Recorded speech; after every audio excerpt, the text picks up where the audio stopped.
Bonjour, on va voir ici comment créer une activité dans Lumio. En fait, on va aller cliquer sur Nouveau et on a plein d'options qui apparaissent pour nous. On peut directement importer un fichier PDF ou un PowerPoint ou un Smart Notebook de notre ordinateur. Par exemple, moi j'ai un fichier Smart Notebook qu'on voit ici, que j'ai créé là, dans mon Smart Notebook et j'aimerais l'importer.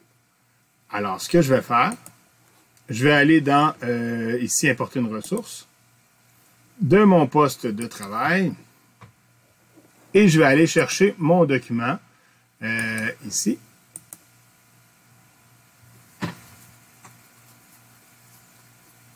Et là, il va s'importer. Je vais choisir, en fait, les pages que je veux utiliser. Fait que moi, je veux toutes les pages. Je vais ajouter. Et là, mon document est devenu un document Lumio. Ensuite, si je veux, je peux ajouter une nouvelle page. Je peux créer carrément une page à partir d'une page vierge. Et là, il y a des modèles, en fait, de pages où je peux prendre directement la page blanche en haut et venir moi-même là créer ma leçon. Ensuite, je pourrais même ajouter une page. Je pourrais ajouter une vidéo YouTube, par exemple. Si je cherche l'acte d'union, je vais avoir des vidéos là, qui ont rapport avec l'acte d'union qui viennent de Allo Prof de Récit. Mais c'est des vidéos qui sont trouvées sur YouTube. Là, je clique dessus et ça va me créer une page directement avec cette vidéo-là.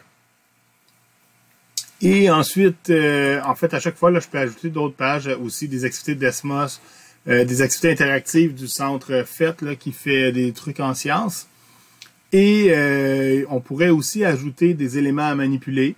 Par exemple, c'est les mêmes que vous avez sur votre EPI pour ceux qui ont un EPI. Donc, je peux décider d'ajouter les fractions.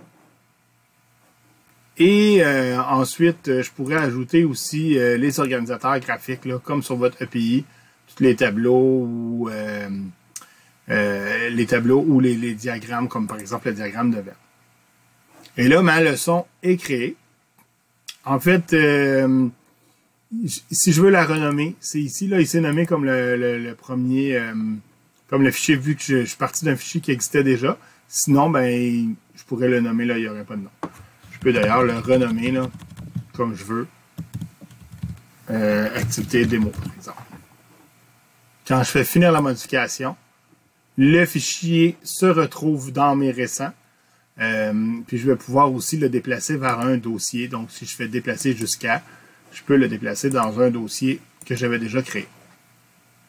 Et ensuite, quand je vais vouloir faire l'activité avec mes élèves, je vais devoir cliquer sur « Commencer ».